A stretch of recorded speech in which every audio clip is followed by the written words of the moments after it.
Bienvenidos y bienvenidas a Voces del Trabajo por la pantalla de Barricada TV, este programa sindical de nuestro canal, donde nos dedicamos, junto a trabajadores y trabajadoras, a poder analizar la situación y el contexto político-social de nuestra Argentina. En el día de hoy nos están acompañando y visitando María José Monona Gutiérrez, ella es secretaria general de la Unión de Trabajadores de la Educación, UTE. ¿Cómo estás? Bien, muy bien, muchas gracias por la invitación, muy lindo todo, no conocía, así que acá. Y Roberto Pianelli, secretario general de la Asociación Gremial de Trabajadores del Subte y Premetro. Roberto, ¿cómo estás? Bien, por suerte, por ahora, no sabemos cuánto tiempo. Bueno, estamos en este primer bloque donde analizamos más el panorama nacional a través de lo que va a ser el desarrollo de este programa. Y mañana se cumple un año de lo que es las PASO que hicieron en el 2023, esa apertura de un nuevo ciclo político. Vamos a ver un fragmento de Javier Milei en campaña, a ver qué es lo que prometía a casi 8 meses luego de su gobierno, para analizarlo acá con los invitados. Soy especialista en crecimiento económico con y sin dinero. Sé cómo hacer crecer a una economía, sé cómo terminar con la pobreza y, sobre todo, sé cómo exterminar la inflación. El modelo de la casta parte de una premisa nefasta que dice que donde hay una necesidad nace un derecho. El problema es que las necesidades son infinitas y los derechos alguien los tiene que pagar. Nosotros proponemos hacer una reforma del Estado, bajar drásticamente el gasto público, reducir impuestos, simplificar el sistema tributario, desregular a fondo la economía, hacer privatizaciones para sacarnos las nefastas empresas del Estado de encima, abrir la economía y cerrar el Banco Central. Los liberales en Argentina hemos sido acusados de cosas verdaderamente aberrantes, como fachos, fascistas, nazis, cosas que no tienen nada que ver con nosotros. Por otra parte, nosotros valoramos la visión de memoria, verdad y justicia. Empecemos por la verdad. No fueron 30.000 los desaparecidos, son 8.753. ¿Saben qué? Ustedes sigan discutiendo la historia, sigan tratando de discutir la historia, reescribirla. Nosotros venimos acá, ¿saben qué? Para gobernar, para una Argentina nueva, una Argentina distinta, que es imposible con los mismos de siempre. Y nosotros nos vamos a ocupar de aquellas personas que están bajo la línea de la pobreza, bajo de la línea de indigencia, del 60% de chicos que no pueden morfar. De eso nos vamos a ocupar nosotros. Bueno, algunas de las palabras de Javier Milei, algunas que se repiten en el día de hoy, otra frase que quizás ya no está diciendo en estos momentos. ¿Qué te genera, Monona, un poco escuchar estas promesas de campaña a 8 meses después de su gestión? No lo podía creer, me había olvidado. La verdad es que todo lo que dice que iba a hacer, hizo totalmente lo contrario, ¿no? Habla de bajar la pobreza, prestaba atención en los pibes y las pibas, ¿no es cierto? Hoy tanto en la ciudad como a nivel nacional tenemos problemas con los pibes en la alimentación, con la baja, con la pobreza, en los barrios más populares. Quiso instalarlo de memoria, verdad y justicia. Uno se va olvidando porque parece que fue hace mucho. Y también hay un montón de cosas que el movimiento obrero no le dejó pasar. Hicimos una gran movilización y tuvo que un poco sacarlo de su agenda, ¿no? No se siguió metiendo después, bueno, hace las cositas que hace la vicepresidenta, pero cada vez que ellos ponen esto en agenda, nosotros salimos a la calle, el movimiento obrero sale a la calle, hay muchas cosas que hubieran sido peor, ¿no es cierto? Escuchando ahora lo que él tenía previsto venir con una topadora o con la sierra, después de este periodo, que es terrible, hablábamos recién, estamos bien ahora, no sabemos mañana, no sabemos después, podría ser mucho peor, ¿no? Tomo el lado optimista que a lo que hablaba y decía, pensamos que venía por todo y pequeñas victorias hemos tenido por estar en la calle, que tenemos que seguir en ese camino, en el camino de la unidad, para que el movimiento obrero esté en la calle y pueda seguir frenándole todas las locuras que quiere hacer con los derechos de los y las trabajadoras y nuestro pueblo. Beto, ¿y qué reflexiones haces vos de esto que escuchamos recién de Milei, 8 meses después de su gestión y lo que escuchamos en campaña? Bueno, lo primero que quizás el gran hallazgo que él utilizó durante toda la campaña, que es la casta política, que fue con lo que generó mayor empatía, sobre todo en los jóvenes, son los sectores más despolitizados, y aquellos saturados de no sufrir ningún cambio en su vida. Tenemos que decir de que puso a la casta a gobernar. Es decir, hoy su ministro de Economía, le decimos Toto porque ya es parte de nuestra familia, casi diríamos, lo tenemos abonado, ¿no? Es el malo de la familia, ¿no? Que uno dice, por eso ya hasta Toto le decimos. Schwarzenegger, digo, lo hemos conocido en todas sus etapas de su vida, de cuando era más jovencito, cuando fue madurando, ahora que está más viejo.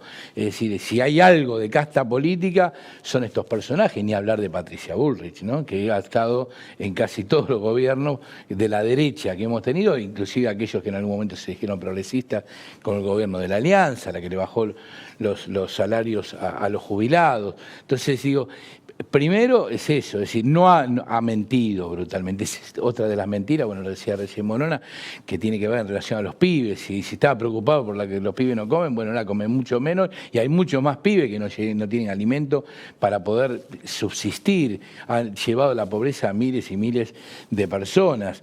Es decir, hay una política que ha llevado, ni lo de los impuestos, dijo, vamos a sacar impuestos, hacer más fácil la vida, se dedicó a poner impuestos. Es decir, los trabajadores que le puso el impuesto a la ganancia, ahora para 1 millón y pico de trabajadores que cada vez se va a seguir incrementando la cantidad de compañeros que van a pagar impuestos. No es verdad, es decir, se ha caracterizado por mentir. Es decir, es un típico plan de ajuste, nada innovador, sino de los más conservadores que hemos visto en la República Argentina. Es el mismo plan de ajuste que aplicó Macri, nada más que mucho más profundo. Es el mismo plan de ajuste que aplicó la Alianza, que aplicó el menemismo en el último periodo. Nada nuevo bajo el sol, está demostrando que es parte de esa vieja política al servicio de un pequeño grupo de multinacionales, de grupos de centralizaciones económicas a nivel internacional y de los sectores más oligárquicos del país. Por eso es aplaudido, ovacionado, a pesar de que no le saca los impuestos o no le saca las retenciones el otro día en la rural, ¿no? Fue una cosa casi a los besos bueno, en algún momento saque no, pero porque se la están llevando en pala.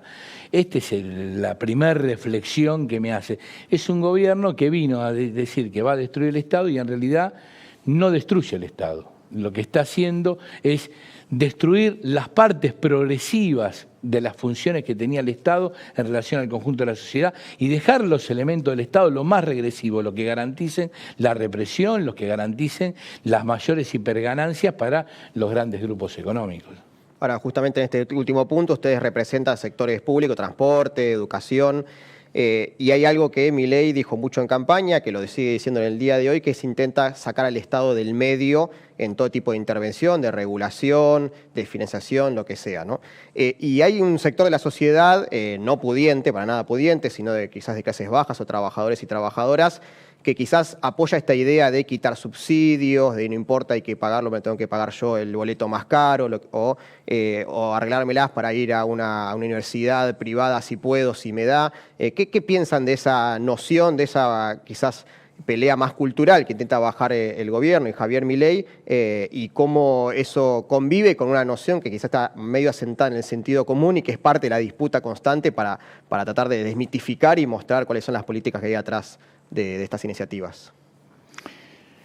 Me parece que lo que hay es una gran disputa de imaginario, o mejor dicho, más que disputa, ha impuesto un imaginario político en el cual hoy empalma con el de Milei.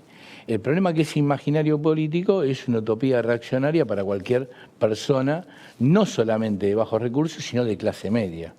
Digo, ese fantasma, o mejor dicho, esa ilusión de decir, bueno, yo me pago la propia educación, yo no quiero recibir subsidio, es irracional, no tiene nada que ver con poder garantizar su vida. Y eso es lo que se está viviendo hoy en día. Aquel sector que decía, bueno, yo la verdad no quiero tener ayuda del Estado, quiero tener trabajo, hoy no tenés ni ayuda del Estado ni trabajo. Y no lo vas a tener, porque no vinieron a darte trabajo, vinieron al revés, a llevarte a la miseria y ni siquiera a darte para que puedas comer. No está en su política mejorar la calidad de vida desarrollando, si no es una política de saqueo, Por eso la privatización de los recursos naturales, es decir, la política para que se lleve Techín, se lleve Vaca Muerta, para que otro grupo empresarial se quede con el litio y otro con el gas. Esta es la política central que viene ya, o los agroexportadores se la lleven en pala, y no, mientras que la gente no tiene para comer, y en un país donde produce alimentos. Digo, hay un imaginario que fue constituido y que desgraciadamente después tendríamos que hacer un balance nosotros, mientras que fuimos gobierno, qué hicimos para poder mejorar la calidad de vida de la gente y no poder abonar a este paradigma, que es un paradigma que obviamente es una utopía reaccionaria para cualquier persona de bajos recursos o de clase media. La clase media que se creía que ahora, digo, se prometieron dólares, que iban a cobrar en dólares. Entonces, yo voy a cobrar 3.000, 4.000 dólares. Cada vez ganamos menos en dólares y en vez de, y es más, estás vendiendo, aquel que pudo comprar sin dólares lo está vendiendo para poder pagar los impuestos o para poder pagar las mínimas cosas como el agua, la luz o el gas. Digo, hay un imaginario que es realidad y que es el debate político que quizás tengamos que dar muy abiertamente, porque es una lucha esencialmente que nos ganaron desde el punto de vista del imaginario, y obviamente la vamos a ganar si somos eficaces, si podemos demostrar de que hay una vida mejor que la que supimos dar cuando gobernaban nuestro espacio político, que desgraciadamente no cumplió con las expectativas de la mayoría de la sociedad. Entonces le pueden vender este verso, que es un verso para los que ya tenemos muchos años bastante conocido, ¿no? Morona. Y que me parece que también escuchando a Beto y con tu pregunta, a veces es un poco, nosotros también estamos como en esa situación de todos creen que estamos mejor, y los que estamos en los territorios, como Beto, que seguramente va ahí al subte, nosotros que estamos en las escuelas, no están así, la están pasando mal. Mi cargo es en el Carrillo, en el barrio Ramón Carrillo, en Soldati. No es que la clase baja dice, bueno, sí, no me importa, no. Hoy hablaba con mis compañeras maestras y los padres están angustiados. Los padres están angustiados porque ya no le alcanza lo que le ponen a la SUBE y no saben hasta cuándo se va a poder usar la SUBE con una especie de subsidio que no se sabe hasta cuándo va a durar acá. Él vino por los comedores, o sea, relacionándolo con la pregunta anterior, no solo que nuestros pibes y nuestras pibas la están pasando mal y tienen hambre, sino que los espacios que en los territorios le daban ese plato que decía Beto, comen 2 platos o 1 plato según qué oportunidad tengan en el día, se lo sacó, porque no nos olvidemos que él dijo voy a sacar la pobreza de los pibes y la alimentación, pero lo que hizo es a quienes daban ese servicio, el Estado, las organizaciones sociales, le retuvo toda la mercadería y la tuvieron que tirar. También hay una parte de esto que nosotros no supimos instalar y de esta disputa cultural que por ahí nos costó perder el gobierno, que tenemos que ir más a los territorios a hablar con nuestros pibes, con nuestras pibas, con los compañeros, con las compañeras, con la madre, con el comedor, porque no todos piensan, sí, ya va a venir la solución y no me pasa nada, porque cuando el estómago te hace ruido, esa es la respuesta que tenés que dar ante este tipo que sigue diciendo que la estamos pasando bomba y prometiendo cosas que no suceden. Hay un avance muy claro también sobre los derechos laborales. Bueno, sabemos todo lo que pasó a través de la ley Bases y además esta otra idea que intenta implantar discursivamente el gobierno y Javier Milei de una reforma que daría más trabajo, ¿no? ¿Cómo creen y cómo evalúan que están tomándose medidas de parte de los sindicatos, de la CGT hasta ahora? ¿Qué balance hacen de este año, digamos, de lucha y de confrontación? Mirá, yo creo que el movimiento sindical, junto con las organizaciones sociales, los movimientos de derechos humanos, el movimiento feminista, todos aquellos movimientos que Milei ha salido claramente a tratar de desarticular, vienen dando respuesta. Hay compañeros que dicen, bueno, necesitamos ser más contundentes, ¿no? Se escucha eso entre compañeros, algunos siempre, y otros que dicen, sí, la verdad que no pensábamos que iba a dar demasiadas respuestas, teníamos menos expectativas. Yo creo en general, y esta es mi opinión, de que todo el movimiento popular viene dando una respuesta en la medida de sus capacidades y su posibilidad. Yo creo que las mismas encuestas lo dicen. Acá hay un problema, es decir, el voto a Milei fue un voto de mucha bronca, mucha bronca.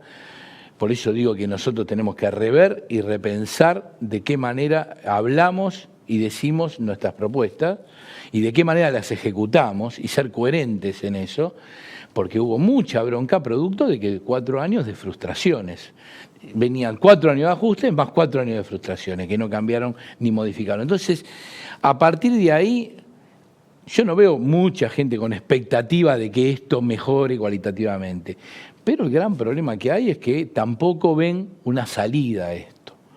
Entonces las respuestas son respuestas obviamente a la defensiva del movimiento sindical, del movimiento de derechos humanos, del movimiento social, con muchas limitaciones. Porque hay un sector que fue seducido por estas políticas, o mejor dicho, también hay un sector que está defraudado de las políticas que nosotros planteamos, políticas desarrollistas, políticas distributivas. Entonces me parece que si a mí me decís si tengo que hacer un balance, tengo que decir que se ha dado mucha respuesta, bastante respuesta, con las dificultades que están planteadas hoy en día, porque no es tan fácil. Hoy, digo, cada vez que salís a la calle tenés que ser consciente que podés ser reprimido. Eso es así, porque esa parte del Estado la defiende a muerte. Es más, la desarrolló, de hecho, destinó muchísima plata para los servicios de inteligencia. Es decir, este chamullo de que iba a destruir el Estado, la verdad que al revés, está fortaleciendo los elementos más regresivos que tiene el Estado. Entonces, vos tenés que tomar esa decisión, tenés que salir a enfrentarlo y tenés que estar con la disposición para poder llevar adelante. Y me parece que con todas esas dificultades, con todos los debilitamientos que ha intentado generar y para dividir el movimiento popular, se mantuvo unido y se mantiene, como fue el otro día en San Cayetano, realizando actividades comunes, como fue el 8 de marzo, como fueron los 2 paros generales, como fue el 1 de mayo, me parece, y que creo que ese es el camino. Ese es el camino a partir de lo que vaya pasando y que la gente vaya sacando sus propias conclusiones y que nosotros le planteemos alternativas claras también al conjunto de la sociedad, ¿no? Sí, opino muy parecido a Beto.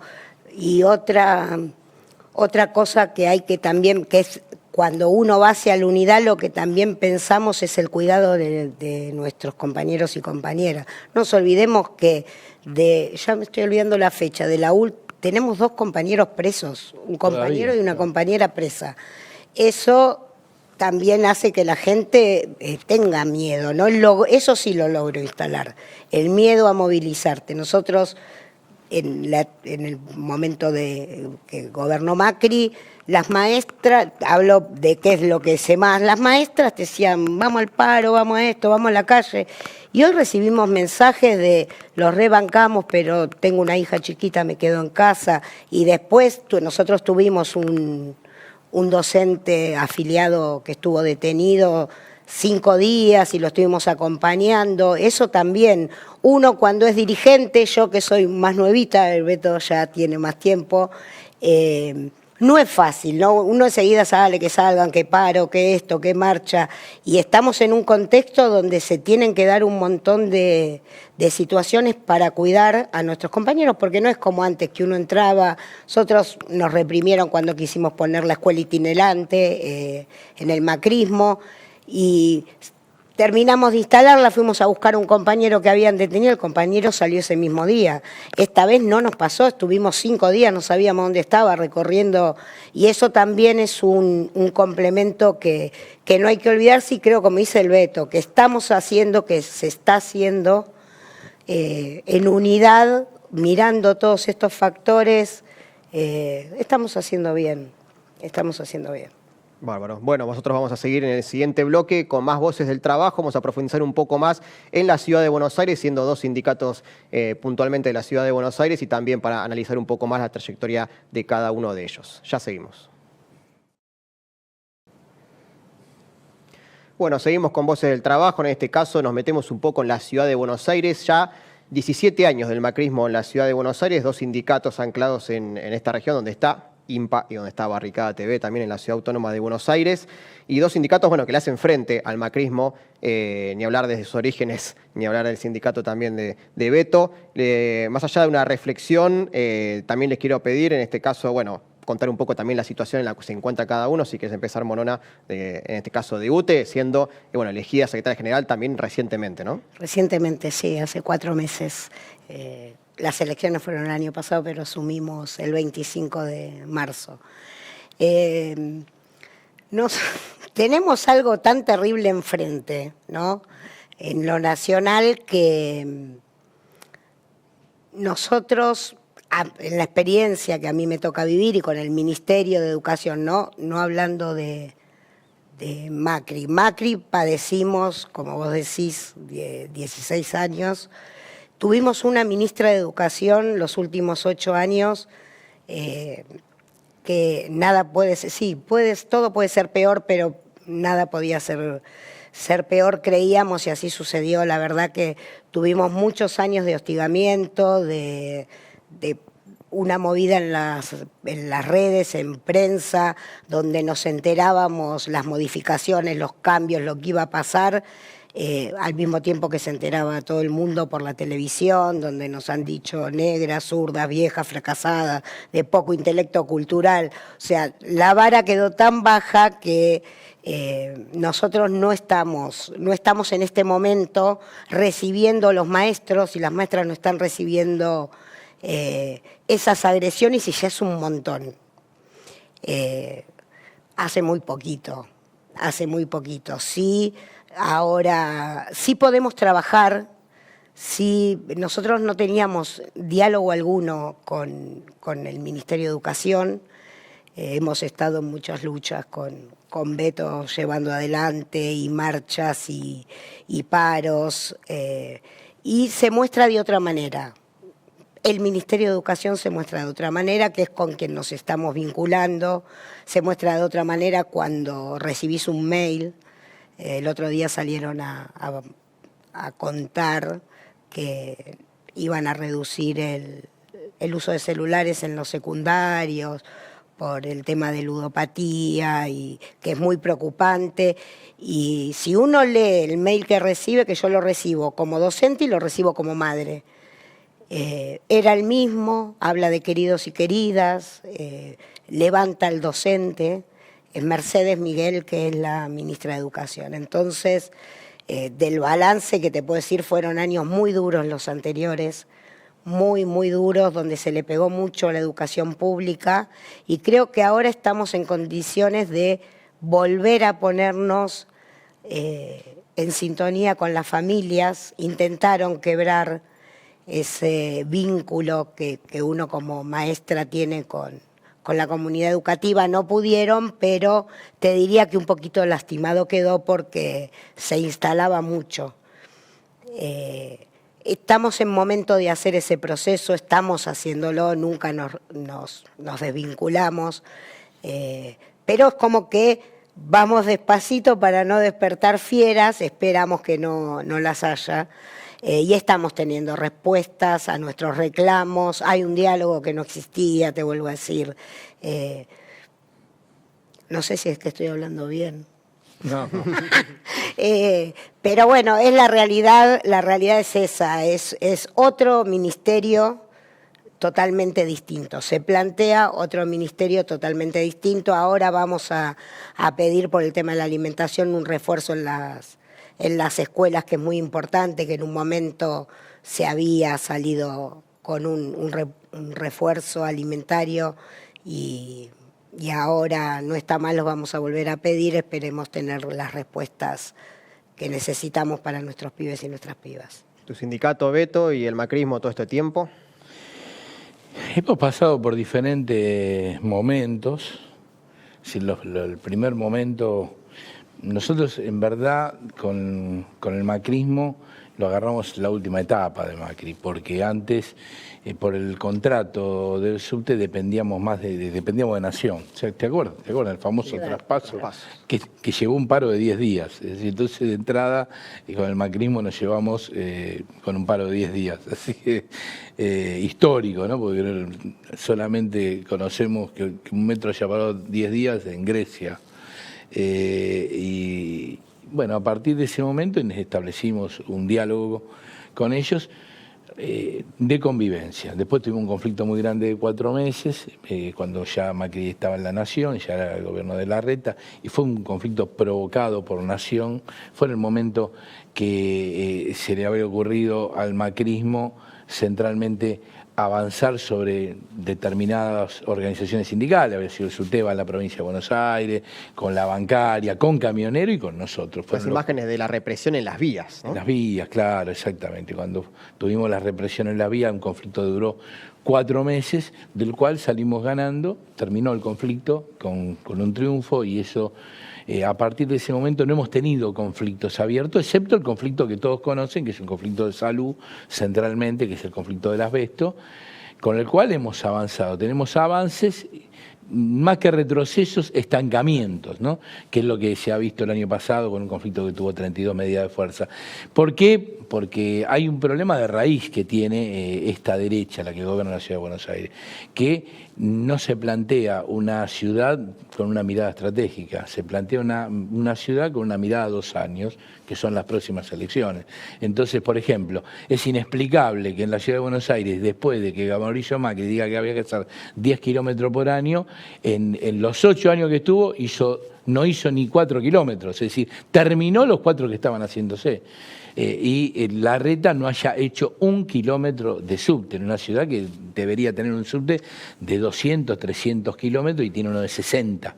Digo, por ejemplo, el metro de Madrid, que es más o menos similar al de Buenos Aires, la cantidad, 3 millones de habitantes tiene Madrid, sin el conurbano que tenemos nosotros, que ingresan 3 millones más, tiene un metro de 250 kilómetros. Nosotros tenemos 60. La verdad que tendría que ser como política, pero no tienen esa política de desarrollar subterráneo. Esto choca con nuestra política de desabestización, porque eso significa tener que comprar trenes nuevos. No tienen una política con trenes nuevos, sale plata, vos lo licitas hoy, empezás a pagarlo y vienen en 3, 4 años, entonces piensan, y capaz que no estoy, capaz que hay otro, entonces no, ¿por qué voy a hacer esa inversión? Son imaginarios centralmente electorales y negocio inmobiliario, ¿no? Porque lo otro centralmente que ha tenido la administración de la Ciudad de Buenos Aires es hacer un gran negocio inmobiliario. Ahora, en eso el subte como actividad queda absolutamente relegada. Ahora nosotros, desde el punto de vista de la conflictividad laboral, tenemos esa conflictividad cuando exigimos de que mejore la calidad del tipo de viaje, cuando exigimos que mejore la calidad del tipo de estructura que tiene el subterráneo, que tiene 100 y pico de años. El subterráneo de Buenos Aires es el primero de habla hispana. Fue el primero, antes que el de Madrid se hizo el de Buenos Aires, que obviamente es viejo. Cuando pedimos renovar, ahí chocamos, pero son conflictos que no son directamente nuestros, en verdad, son conflictos del conjunto de la sociedad. Si necesitamos, si queremos vivir mejor, si queremos una ciudad donde para atravesar de norte a sur, de sur a norte, para hacer 20 cuadras nos tenemos 1 hora. Y en una sociedad donde haya un tránsito más o menos racional, como en las grandes ciudades del mundo. Bueno, ahí es un conflicto que a veces lo tomamos nosotros, pero que no está en nosotros resolverlo, sino lo toma el conjunto de la sociedad. Y hasta ahora han manejado bastante bien su política de marketing, ¿no? Con placitas, por ejemplo, una cosa que es irracional, siempre lo digo porque parece mentira, uno se va olvidando, pero por ejemplo, la Avenida Cabildo hicieron un bulevar, lo tiraron antes de terminar el bulevar, hicieron otro bulevar, y antes de terminar el otro bulevar, y ya hicieron el Metrobús. Es decir, eso fue en un tramo de 5 años. Hicieron 3 proyectos distintos. Lo mismo pasó en Corrientes y en Federico Lacroce, en las estaciones donde paran los colectivos en Federico Lacroce. Es decir, están permanentemente haciendo negocios de tipo inmobiliario, negocios de obra pública. Eso se ha sido la característica de este gobierno de la ciudad, del macrismo en general. Por eso No es una cosa que nos ataque directamente a nosotros nos indigna como somos parte de todo esto y como vivimos en la ciudad de Buenos Aires y como queremos dar el mejor servicio que podamos, chocamos cuando necesitamos comprar trenes nuevos. Hoy, por ejemplo, el gran problema que tiene el subterráneo de Buenos Aires es que no tiene subtes. Es decir, un problema, no tiene trenes. Entonces, tenemos trenes que tienen 80 años en la línea B, trenes que tienen 40 años en la línea E, y en todas las demás líneas estás ajustado de trenes. Tendrías que tener en un servicio con 25 trenes y tenés 25 trenes. Entonces, mientras que algunos lo estás descompuesto, demás, estás dando siempre servicio con menos, y eso hace que la gente vaya mal, que esté, aparte de la situación económica que vive, esté mal de malhumorada, porque se quedan los trenes y generan hechos de violencia. Bueno, esto es lo central que nosotros vivimos directamente, aparte de lo que viven todos los porteños, ¿no? Había un chiste que salía estos días por el túnel que se halló, ¿no? De la intentando o supuesto intento podrían de robo, contratar. Más metros hechos en ese túnel que En 6 meses hicieron más que en 10 años de macrismo. Monona, contanos sobre el tema paritaria, que es algo que es histórico de demanda del sindicato. Y nosotros la perdimos desde Macri. Venimos, es una lucha histórica, nosotros no tenemos paritarias, tenemos mesa salarial, donde se sientan 17 sindicatos, tenemos en la capital docentes, y sería como un logro máximo poder conseguir tener unas paritarias como está a nivel nacional, más allá de que estén bien o estén mal, uno ahí tenemos mesa laboral y mesa salarial, y en realidad tiene que ser unas paritarias donde vos tratás las condiciones de los trabajadores y las trabajadoras, las condiciones de trabajo y su salario. Nosotros las tenemos separadas junto a 17 sindicatos que nosotros, que somos el mayoritario, nuestra voz vale igual que el que tiene 4 afiliados, y no es un decir, tiene 4 afiliados. Entonces eso hace mucho más complejo todo. Lo vamos a seguir pidiendo. Nosotros ahora son mensuales porque tenemos una cláusula que es de gatillo, que si quedamos abajo nos llaman, y es todos los meses ir a negociar el salario por un lado y las condiciones por el otro, cuando en realidad se tendría que hacer de otra manera. Otros representantes, hay 3 o 4 sindicatos con un poco más de fuerza, aparte de UTE, que es el mayoritario en la capital. Pero creo que de eso sí estamos lejos. Pero siempre lo vamos a seguir pidiendo. Beto, encontramos notas periodísticas de la semana pasada que la Secretaría de Trabajo dio luz verde para una compulsa entre la UTA y el sindicato para determinar quién tiene la representación de los trabajadores de los subterráneos. Bueno, contanos un poco de qué se trata esa compulsa, y bueno, si atrás de esto también hay quizás una interna política entre nación, ciudad. Bueno, ¿cómo lo ves eso? Yo creo que esa nota que está citando es una operación de parte de uno de los sectores que está discutiendo. A ver, en la actividad privada solamente un gremio tiene la capacidad de discutir la paritaria, ¿no? A diferencia del Estado, lo que cuenta Monona, que hay 20, 30 gremios, todos discuten. En la actividad privada solamente uno, y tiene que ser mayoritario. Ahora, para ser mayoritario y que te demostrar que sos mayoritario, hay un procedimiento que es muy engorroso, muy difícil de hacer. El último que lo logró hacer fue el CIPREVA, hace muy poco, pero después, no sé, hacía muchos años que no había ningún caso de este tipo. Nosotros lo habíamos hecho antes, bajo el gobierno de Cristina, cuando Carlos Tomada estaba, porque obviamente somos hegemónicos en el subte, somos muy mayoritarios en relación al otro sindicato, pero obviamente acá operan acciones políticas. Entonces nosotros teníamos la personalidad gremial, el macrismo lo primero que hizo fue, junto con la UTA, arreglar con un juez para que la retroceda y diga, no, véanla de nuevo, a ver, denle más.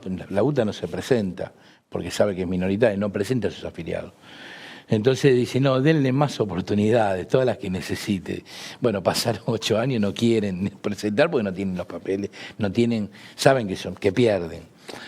Entonces así estuvimos durante los 4 años de Alberto, al final del gobierno de Alberto, Kelly Olmos convoca a la compulsa y es lo que cita este periodista que tiene una historia bastante negra, fue interventor de Telam bajo el macrismo, ¿no? Cita que hubo una primera reunión, para una demostración de que nosotros tenemos una cantidad determinada de afiliados y ahora tendría que hacerse el recuento entre uno y otro. Todavía no se convocó. No sé si la van a convocar, porque eso es una decisión política. Nosotros venimos exigiendo de que se convoque, porque la UTA no tiene representatividad en el subte y no estamos absolutamente tranquilos para presentar nuestra cantidad de afiliados y mostrar que somos ampliamente mayoritarios. Esto de lo que habla la nota, y dice que es una interna entre naciones, en verdad no hay ninguna interna entre naciones, debe haber alguna interna porque este hombre es un hombre del macrismo, con claridad, que trabaja en Infobae ahora, que de hecho fue funcionario del macrismo y debe tener alguna interna ahí, o alguien le debe haber mandado a hablar sobre esa nota. Estamos a la espera que nos convoquen. Ahora, mientras tanto, nosotros nunca hemos dejado, y por eso fue tan conflictivo la relación que hemos tenido con la empresa, porque si la empresa tiene que negociar con la UTA, si negocia con la UTA, hacen acuerdos que no son aceptados por la gente, termina el conflicto. Porque si la mayoría está en otro lado, termina el conflicto. Entonces nosotros ya habíamos encontrado mecanismos en el cual negocian con nosotros y la UTA es la que firma. Y hasta así vinimos funcionando siempre. Es decir, hay un acuerdo establecido entre la empresa, el gobierno de la ciudad, también en un momento fue el gobierno de la nación, de que tienen que acordar la paritaria con el sindicato que en realidad representa a la gente independientemente de que el otro tenga formalmente la firma. Y normalmente se hace así, hace muchos años. Y cuando no se hace así es porque alguien quiere ir al conflicto. Por ejemplo, el conflicto de 4 días, de 4 meses empezó diciendo vamos a firmar un acuerdo con la UTA distinto al que quieren ustedes. Bueno, querés ir a un conflicto. Le habían quitado la personalidad gremial en un momento. Claro, ya no las habían quitado y por eso fue una decisión política. Nos quitan la personalidad gremial y después te dice ahora no vamos a firmar lo que ustedes quieren este mes, ¿no? Es decir, un año después dijeron, no vamos a firmar lo que ustedes quieren, vamos a firmar lo que quiere la UTA. Bueno, me obligás a ir a un conflicto, 4 meses duró el conflicto. Lo terminamos ganando, obviamente, por eso. Ahora, después, cuando se termina el conflicto, volvemos a la misma negociación de siempre. Nosotros estamos igual que los docentes, todos los meses negociamos salario. Y un mes que no negociás o negociás mal salario, tenés una pérdida salarial. Por eso, nosotros ya hace casi 2 años que estamos negociando todos los meses, desde cuando empezó la inflación fuerte. Pero hubo gremios, muchos gremios, que no tuvieron esa posibilidad. Por eso tiene una pérdida salarial muy, muy grande. Hay gremios que tienen 20, 30% de pérdida salarial. Nosotros no llegamos a tener esa pérdida salarial precisamente porque pudimos ir negociando todos los meses y en base a la inflación vas acercándote. Después lo que nosotros discutimos mucho en las paritarias son las condiciones laborales. En eso para nosotros son muy importantes. Bueno, lo del asbesto es parte de esa discusión, donde hemos formado comisiones de trabajo en conjunto con la empresa, que sigue el proceso de desasbestización. Nosotros cada cosa que se desasbestiza la supervisamos para que se hagan condiciones y no haya contaminación. Vemos si cumple con todos los procedimientos. Lo mismo tenemos en relación a los enfermos. Nosotros hemos creado, inventado, en el mundo es innovador lo que hemos hecho, que es una especie de ateneo permanente sobre cada trabajador que se le hacen estudios, todos los años hay que hacerle estos estudios, se hace un ateneo entre un médico de la empresa, un médico de la RT, un médico del hospital donde se hace el estudio y un médico del sindicato para hacerle seguimiento a esas personas. De hecho, este mecanismo que hemos utilizado fue premiado por la Sociedad de Neumonología de la Argentina y por la de España. Hace 2 meses estuvimos en Valencia recibiendo el premio de ellos. Y eso es parte también de la paritaria, porque es parte de lo conseguido en relación a las condiciones laborales. Y es un tema, para nosotros, las condiciones laborales es parte del nacimiento, del ADN de nuestra organización sindical, ¿no? Es un tema al que le damos muchísima importancia. Ahora nos tocó lo del asbesto, pero antes había sido lo de la contaminación sonora y van a seguir siendo microparticulados. Seguimos sistemáticamente dando la importancia a las condiciones de vida porque uno va a trabajar para ganarse la vida, no para perderla en el trabajo, ¿no? Clarísimo. Bueno, ahora nosotros nos vamos a inaugurar un segmento que es un informativo de la Confederación Latinoamericana de Trabajadores Estatales, CLATE, quien estuvo en este caso compartiendo, nos va a compartir ahora testimonios de referentes de la organización que estuvieron como veedores internacionales en las elecciones presidenciales de Venezuela. Vamos a ver el fragmento de CLATE y luego seguimos con más Voces del Trabajo.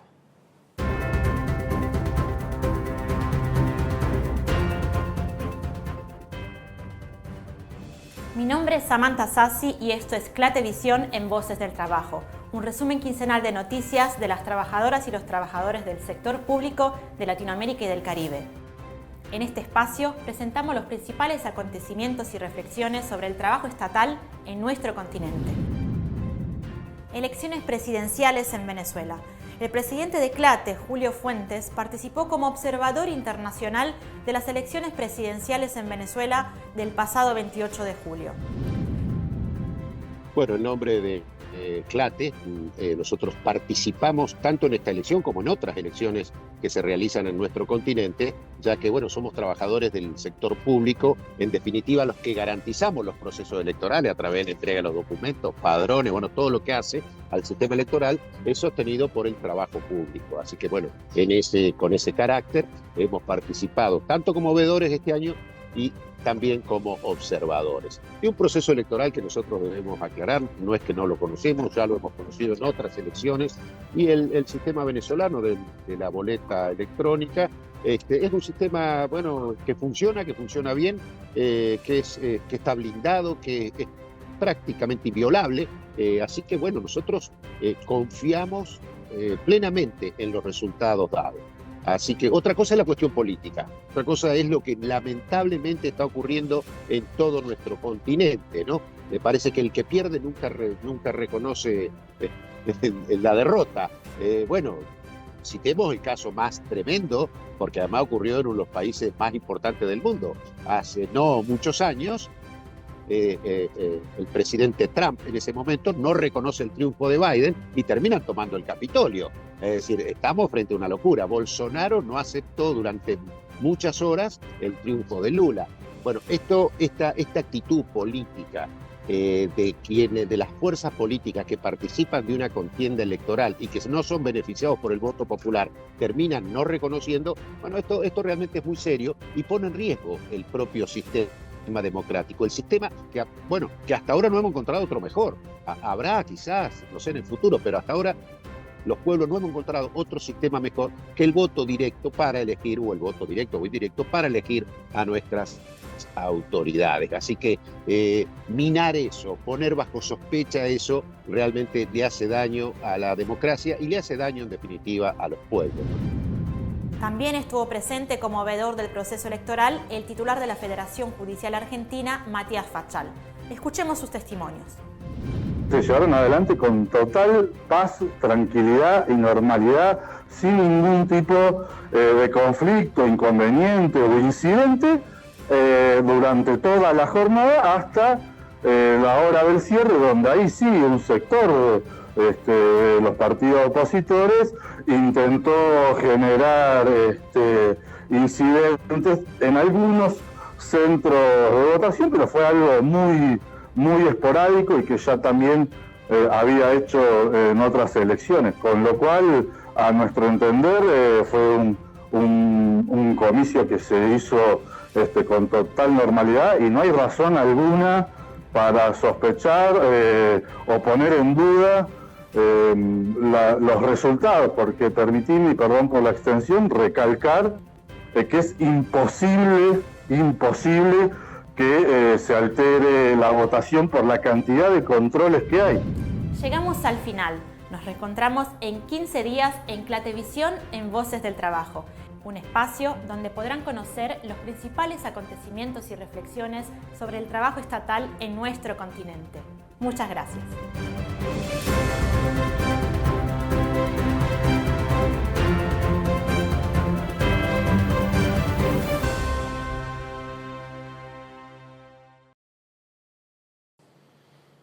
Bueno, llegamos al último bloque de Voces del Trabajo, tanto con Monona, con Beto también. Bueno, queremos ahora aflojar un poquito, nos vamos al terreno un poco más personal, también para conocerlos un poco más su recorrido. Primero te pregunto a vos, Monona, ¿cómo fue que llegaste a la militancia? Contaste algo en el primer bloque de en qué escuela trabajabas, fuiste delegada de UTE, pero bueno, contanos un poco más también cuál fue el incentivo, ¿no? Siempre hay quizás una referencia que sea familiar, sea laboral, sea, bueno, de otro lado que te llega un poco las ganas de involucrarte, de militar. Bueno, contanos en tu caso cómo se dio. Sí, cuando me hacen esta pregunta siempre digo lo mismo, no puedo imaginar en qué momento nací, en qué momento fui sindicalista o militante y maestra.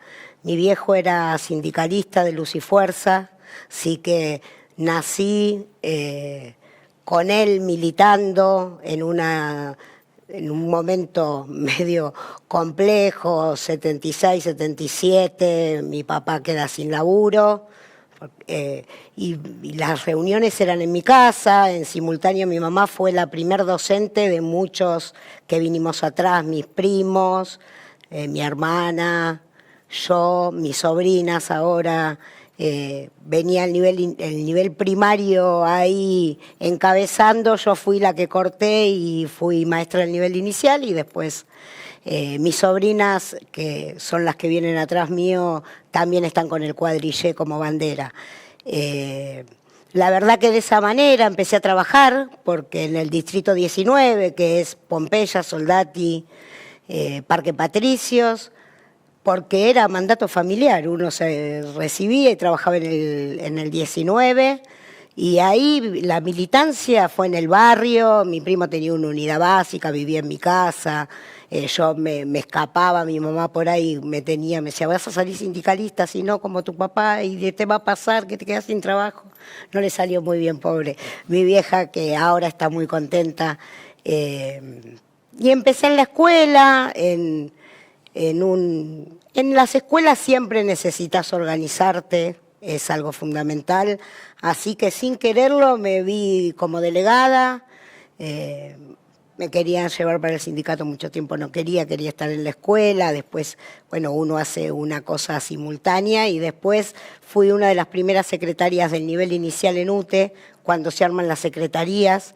Estuve 2 años transitando ese espacio con un crecimiento muy grande en el nivel inicial, sacando un poco esta mística de somos madres, buenitas, goma Eva, hacia adentro y hacia afuera, ¿no? También fue militancia muy fuerte, decir, acá estamos las maestras jardineras que enseñamos, pensamos, hablamos, puteamos, igual que todos los demás. Y bueno, y después vinieron estas elecciones donde yo formo parte de la lista celeste, decidimos que un trasvasamiento generacional, y me tocó ser la secretaria general, así con el 60% de los votos, pero me parece que no, volviendo a lo primero que me preguntás, no te sabría decir en qué momento empecé a militar, porque es como que todo fluyó desde muy chica, con mucho placer. La verdad que siempre me dio muchísimo placer, siempre me gustó mucho, siempre estuvimos pensando, el sindicalismo es sindicalismo, militancia, mejoras, pensando una escuela mejor, pensando qué podemos hacer mejor para las maestras, ¿no? Hoy en día la pandemia nos atravesó a nuestras infancias, a nuestros pibes, a nuestras pibas, reivindicando, ¿no?, el laburo que hicimos en ese momento. La verdad que cuando miro para atrás es todo rédito a favor. Beto. Yo empecé a militar en el 82. Año 82. Yo era un joven con inquietudes. Pasaban cosas. Pasaban cosas, por ejemplo, la guerra de Malvinas. Yo participé de la marcha, la primera acción militante, sin militar en ningún lado, fue participar en la marcha del 30 de marzo de la CGT. Yo había dejado de estudiar, trabajaba en un depósito de alimento comestible, de estibador. Y bueno, participé con unos amigos de esa marcha, la famosa la represión, 2 días antes de la toma de Malvinas. Después vino Malvinas, la caída de Malvinas, la crisis, y en esa crisis la apertura democrática, y en la apertura democrática fue mi inicio de militancia. Empecé militando en el MAS, haciendo territorio, o mejor dicho, más que territorio, lo que hacíamos es la apertura política, ¿no? Se abría, después de años de genocidio y dictadura, se abría la posibilidad a los partidos políticos de participar o de abrirse al conjunto de la sociedad públicamente. Bueno, fui parte de ese proceso. Así estuve hasta, 83, 84, después volví a estudiar en el Nacional 2, en el Sarmiento, fui presidente del Centro de Estudiantes. Ese año fundamos, primero la Coordinadora de Estudiantes Secundarios, después fundamos la Federación de Estudiantes Secundarios con muchos jóvenes, algunos de como que hoy son tipos comunicadores, como Ernesto Lamas, por ejemplo. Fuimos parte del mismo proceso, nos conocemos de chiquitos. Bueno, Víctor Santamaría también fue parte de ese proceso. Hicimos trabajo en los centros de estudiantes. Y después, vino la década del 90, es decir, atravesamos los 80, o atravesé los 80 con militancia estudiantil, centralmente. Y en la década del 90... Estuve un pequeño periodo de irme a vivir a Córdoba, también a militar, iba centralmente a militar. Después, cuando volví en la década del 90 acá, ya año 91, 92, trabajé en hospitales, fui camillero, trabajé en hospitales públicos, ya era militante de todo el día, de la cabeza, ¿no? Eso que tiene en la cabeza matrizado, un joven. Y en el año 94, cuando se concesiona el subterráneo de Buenos Aires, ingreso al subte. Pero ingresé siendo militante. Digo, yo, a diferencia de los miles de jóvenes que ingresaron conmigo y que hicieron todo el proceso que terminó en la construcción de un cuerpo delegado opositor a la UTI después de nuestro sindicato, yo desde el primer día que entré era consciente de eso, porque entré siendo militante y sabiendo que había una derrota en forma clandestina, era muy cuidadoso, no le decía a nadie. De hecho, había dejado de ir a las marchas. Siempre cuento de que yo iba a la única marcha que iba, era la marcha de Resistencia, y iba a las 3 de la mañana para que no me viera nadie y que no me puedan rajar del laburo, ¿no? Y y después, ya en el subte, pegándome a la gente, haciendo otra actividad social centralmente, enfrentando a la burocracia sindical que había capitulado y había entregado el convenio colectivo de trabajo, que arreglaba con las patronales. Fuimos reconstruyendo sindicalmente el subte hasta llegar hasta acá, ¿no? Es decir, dejé en el 90 y pico, 94, 95, medio que abandoné la militancia partidaria, plenamente, que era lo que yo hacía en ese momento, para dedicarme más a la actividad sindical. Pero siempre digo que lo mío no es el sindicalismo, sino la política, porque vengo de la actividad política, y me sirvió muchísimo para hacer sindicalismo y poder ayudar a construir junto con otros compañeros el sindicato que tenemos, ¿no? Que tiene características particulares, ¿no? Un sindicato que se dedica a la cultura, que tiene una serie de cosas no muy normales para el tipo de actividad que nosotros hacemos, no muy comunes, y que eso me ayudó porque venía de la política. ¿Por qué empecé a militar en política en el 82? Y porque era la salida democrática, y aparte porque era un joven, adolescente, oprimido, en medio de una sociedad que ya venía finalizando, o mejor dicho, saturada del proceso de dictadura. Conozco de pibe, de adolescente, me llevaban preso todos los días, te llevaban la policía, después de las 10 de la noche te agarraba a la calle, o a las 10, antes de las 10 de la noche te llevaba. Mi viejo me habrá pasado a buscar por todas las comisarías, porque era pibe, simplemente era pibe, andaba solo por la calle y te llevaban preso.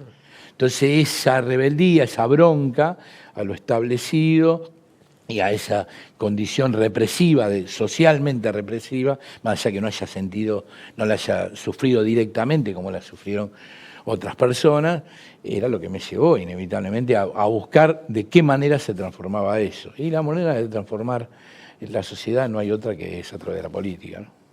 Para finalizar, momentos complejos si es el que estamos viviendo, seguramente en el día a día, de todo lo que pasa, sobre todo en la política, se le deben venir a la cabeza personajes históricos de qué haría, ¿no?, tal personaje en este momento, o pensar en también como un faro, como algo que te inspira para seguir luchando cada día. Bueno, arranco con vos, Morona. Si tenés que elegir un personaje histórico, sindical, político, bueno, el que sea, ¿cuál elegís? Parece que el que resume un poco todo, el sindicalismo, no hacia dónde vamos o hacia dónde quiero ir. Mi militancia es Perón y Eva. Creo que no vamos a hablar del sindicalismo y Perón, pero que simplifica eso, porque simplifica también algo que yo viví, que es lo que te contaba antes, en mi familia, que es con lo que yo crecí. Simplifica a mi viejo, que era recontra peronista, a mi primo, Busano, que ahí lo tengo hoy también, es parte de la comisión directiva del sindicato y me acompaña, y son como mis pilares. Y que sí, bueno, crecí con los dos al costado, uno sigue, el otro ya no está, hablándome de Perón, leyendo sobre Perón, y creo que sí, es Perón. ¿Qué estaría diciendo ahora, no? Beto. En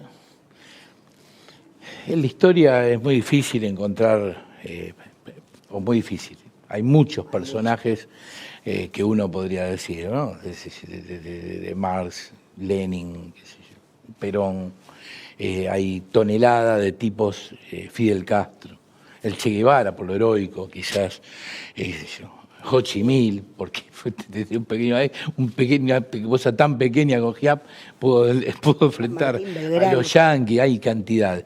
Pero yo, si me dicen, más que personas, puedo ponerlo en personas, pero me interesan los procesos, y me resulta más agradable hablar de los procesos, ¿no?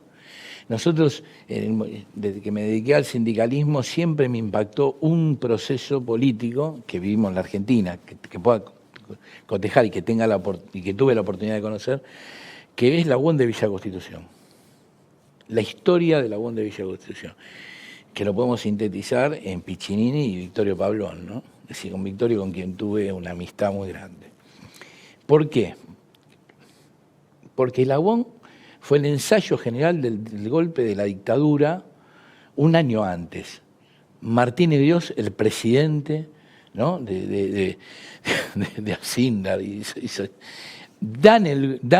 toman Villa Constitución, reprimen, matan gente, meten en cana gente. Muchos dicen que ese fue el ensayo del golpe de Estado.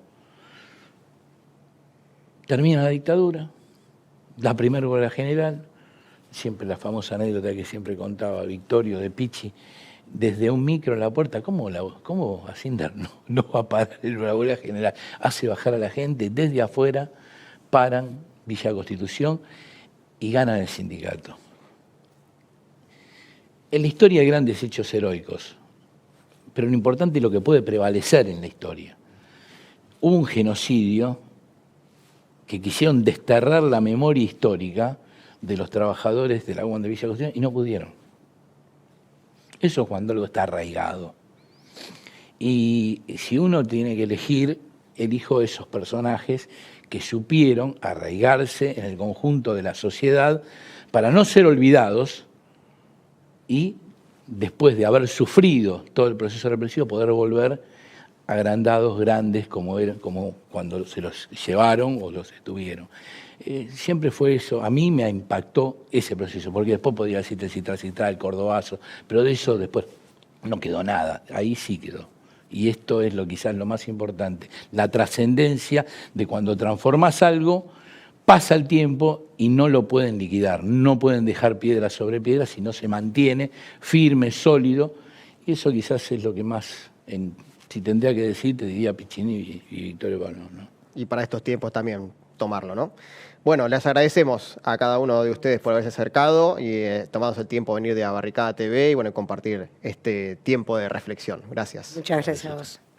Nosotros, antes de despedirnos, le queremos contar que en Barricada TV ya hace unos meses que lanzamos la comunidad BTV. ¿Qué es esto? Bueno, la oportunidad de poder suscribirte a nuestro canal, poder tener a cambio de esa suscripción, que es por una módica, un módico presupuesto mensual fijo que aporta a construir y sostener este espacio de comunicación comunitario, autogestionado, que lleva ya 15 años aquí en la fábrica recuperada IMPA, y de paso poder participar de sorteos que realizamos con la economía popular, de entradas de cine, alimentos, entradas de teatro, libros, bueno, de todo un poco, ahí la posibilidad de poder participar de esos sorteos mensualmente. Podés ser uno de los ganadores y ganadoras y de paso ayudás a que este canal de televisión se siga sosteniendo en estos tiempos tan complejos. Con eso nos despedimos, ahí en QR están nuestras redes sociales, ahí nos pueden contactar directamente para poder ser parte de la comunidad BTV. Nos encontramos en la próxima edición de Voces del Trabajo, gracias por acompañarnos.